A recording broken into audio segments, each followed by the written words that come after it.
तो martial master के पिछले एपिसोड में हमने देखा था कि क्वीन चैन सुई के सोल सी के अंदर एक स्लेव फॉर्मेशन बनाते हुए उसे भी अपना सर्वेंट बना लेता है। तभी अचानक से उस जगह पर मौजूद जी फैमिली के सभी एल्डर्स के मुंह से खून आने लगता है और अब वह सभी वहां पर दर्द के मारे चिल्लाने लगते हैं, जो देखकर रोयू उन सभी के लिए वहां पर काफी ज्यादा परेशान हो जाती है। अब माओ आगे बढ़ते हुए उन सभी एल्डर्स की बॉडी को वहां पर चेक करता है, जिसके बाद वह क्वीन चैन के पास आते हुए उसे बताता है कि इन सभी लोगों की सोल सी के अंदर life and death soul formation बनाया गया है। जो सुनकर क्वीन चैन वहां पर कंफ्यूज हो जाता है। तभी ग्रेट एल्डर बोलता है कि डीमन किंग ने हम सभी लोगों की सोल सी के अंदर इस फॉर्मेशन को सेट किया था, जिससे हम में से कोई भी उसे यहाँ पर धोखा ना दे सके, और हम में से कोई भी इस जगह पर डीमन क्लैन को फॉलो करना नहीं चाहता था। इसीलिए डीमन किंग ने जबरदस्ती हमारे सोल सी के अंदर इस फॉर्मेशन को सेट कर दिया, और यह एक ऐसा फॉर्मेशन है जो धीरे धीरे हमारी सोल को बर्न करता है।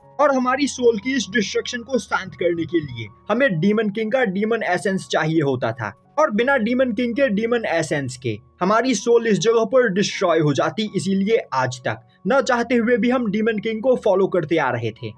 यह सुनते ही क्वीन चैन माओ से बोलता है, क्या किसी तरह इस फॉर्मेशन को यहाँ पर डिस्ट्रॉय किया जा सकता है? अब माओ कुछ सोचते हुए बोलता है, इस फॉर्मेशन को वही हटा सकता है जिसने इस फॉर्मेशन को इन सभी की सोल सी के अंदर सेट किया है। और यह लोग बोल रहे हैं कि डीमन किंग ने इनके सोल सी के अंदर इस फॉर्मेशन को सेट किया था, और डीमन किंग को इस जगह पर ओल्ड युआन खा चुका है, जिस वजह से अब इस जगह पर कुछ भी नहीं किया जा सकता है। डीमन किंग के मर जाने के बाद अब इन लोगों को डीमन किंग का डीमन एसेंस भी नहीं मिलेगा, जिससे कुछ ही टाइम के अंदर इनकी सोल डिस्ट्रॉय हो जाएगी और अब यह सभी लोग भी यहाँ पर मारे जाएंगे। यह सुनते ही जी फैमिली के सभी एल्डर्स उस जगह पर और भी ज्यादा डर जाते हैं, और अब वह गिड़गिड़ाते हुए वहां पर क्वीन चैन से मदद मांगने लगते हैं। अब अपने सभी एल्डर्स की यह हालत देखकर रोयू को वहां पर काफी ज्यादा बुरा लग रहा होता है, और अब वह भी वहां पर क्वीन चैन से रिक्वेस्ट करने लगती है कि क्वीन चैन किसी तरह इनकी मदद करे, क्योंकि क्वीन चैन एक फॉर्मेशन मास्टर है। अब यह सुनकर क्वीन चैन सुई की ओर देखता है, पर सुई के पास भी उस फॉर्मेशन को डिस्ट्रॉय करने का कोई तरीका नहीं होता है।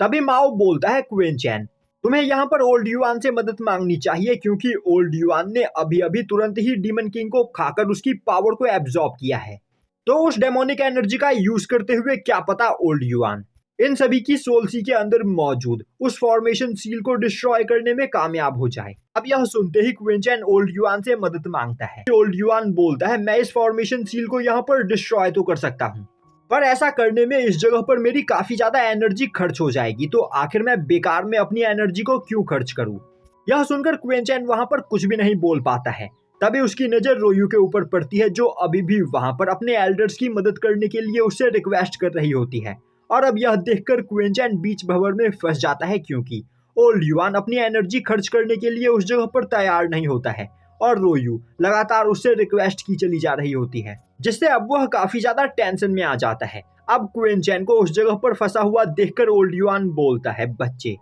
तुमने इस पावर को कलेक्ट करने में मेरी यहाँ पर मदद की है, इसीलिए मैं तुम्हारी मदद करने के लिए तैयार हूँ, तुम्हें उदास होने की कोई जरूरत नहीं। यह बोलते हुए ओल्ड युआन क्वीन चैन की बॉडी के अंदर अपनी पावर को ट्रांसफर करने लगता है, जो देखते ही क्वीन चैन ओल्ड युआन को थैंक्स करता है, और अब वह ओल्ड युआन के द्वारा दिए गए टेक्निक का यूज करते हुए उन सभी एल्डर्स की बॉडी के अंदर मौजूद सोल सी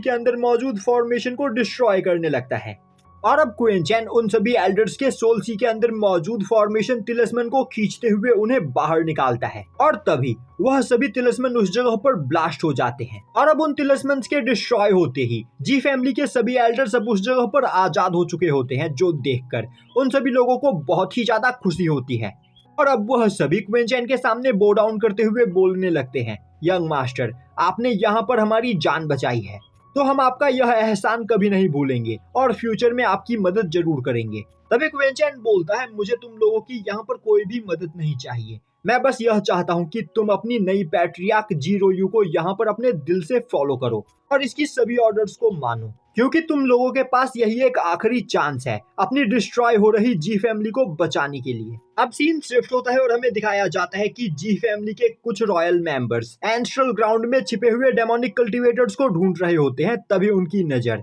जी फैमिली के उन तीनों एल्डर्स के ऊपर पड़ती है, जो मोकारा, हसलमैन और वू हुआंग के साथ एंस्ट्रल ग्राउंड में आए थे, और उन तीनों ने एल्डर्स को मारकर अनकॉन्शियस कर दिया था। अब उन एल्डर्स को देखते ही वह लोग उन्हें होश में लाते हैं और अब होश में आते ही एक एल्डर चिल्लाते हुए बोलने लगता है, मुझे जल्द से जल्द एंसेस्टर के पास लेकर चलो। हमारे जी फैमिली के एंसेस्ट्रल ग्राउंड में इंट्रूडर्स घुस आए हैं, तो हमें जल्द से जल्द एंसेस्टर को इस बारे में इन्फॉर्म करना होगा। अब वह रॉयल मेंबर्स उन एल्डर्स को वहां पर अब तक जो भी कुछ हुआ सब कुछ डिटेल में बताते हैं। अब सीन शिफ्ट होता है और हमें दिखाया जाता है कि क्विंचन एक जगह पर बैठकर कल्टीवेशन कर रहा होता है, जिससे उसकी इमॉर्टल बॉडी ब्रेक थ्रू करके और भी ज्यादा पावरफुल बन जाती है। दूसरी ओर माओ एक तितली का पीछा करते हुए वहां पर खेल रहा होता है। तभी क्विंचन अपनी कल्टीवेशन से उठकर खड़ा होता है और अब वह माओ के पास आते हुए बोलता है, मोटे बिल्ले, मेरी बॉडी यहाँ पर सभी लिमिट्स को क्रॉस कर चुकी है, पर अभी भी मैं यहाँ पर ब्रेक थ्रू करके अगले स्टेज पर नहीं जा पा रहा हूँ, तो मुझे यहाँ पर ब्रेक थ्रू करने का कोई तरीका बताओ। यह सुनते ही माओ क्विंचन के पास आते हुए बोलता है, क्विंचन, मैं मानता हूँ कि तुम्हारी बॉडी यहाँ पर ह्यूमन लिमिट्स के पीक पर पहुंच चुकी है, पर इसके बावजूद तुम्हारी सोल यहाँ पर बहुत ही ज्यादा वीक है, क्योंकि तुम्हारे सोल सी के अंदर मौजूद डीमन सीड लगातार तुम्हारी सोल एनर्जी को एब्जॉर्ब कर रहा है और अभी तुम मार्शल गॉड रैलम के अर्ली स्टेज पर हो। और मार्शल गॉड रैलम एक बहुत ही ज्यादा कॉम्प्लिकेटेड कल्टीवेशन रैलम है, जिसमें एक स्टेज से ब्रेक थ्रू करके दूसरे स्टेज पर जाने के लिए तुम्हारी सोल और बॉडी की पावर यूनाइट होनी चाहिए। और इस जगह पर तुम्हारी बॉडी तो बहुत ही ज्यादा पावरफुल है, पर तुम्हारी सोल एनर्जी तुम्हारी बॉडी के साथ कीप अप नहीं कर पा रही है। तुम्हें यहाँ पर अपनी बॉडी और सोल की पावर को इक्वल करके उन्हें आपस में फ्यूज करना होगा और इसी बैलेंस को मेंटेन करते हुए तुम ब्रेक थ्रू करके अगले स्टेज पर पहुंच सकते हो। पर तुम्हारे सोल सी के अंदर मौजूद डीमन सीड तुम्हारी सोल को यहाँ पर कभी भी ज्यादा पावरफुल नहीं बनने देगा, क्योंकि वह लगातार तुम्हारी सोल एनर्जी को एब्जॉर्ब कर रहा है, जिस वजह से अब तुम्हें यहाँ पर ब्रेक थ्रू करके मार्शल गॉड रैलम के अर्ली स्टेज से मिडिल स्टेज पर पहुंचने में बहुत ही ज्यादा प्रॉब्लम होगी। यह सुनते ही क्विंचन वहां पर कुछ सोचने लगता है। तभी उसके दिमाग में एक आइडिया आता है और अब वह अपने आइडिया के बारे में माओ से पूछने ही वाला होता है कि तभी माओ दोबारा से तितली का पीछा करते हुए उस जगह से भाग जाता है और यहीं पर यह एपिसोड खत्म हो जाता है।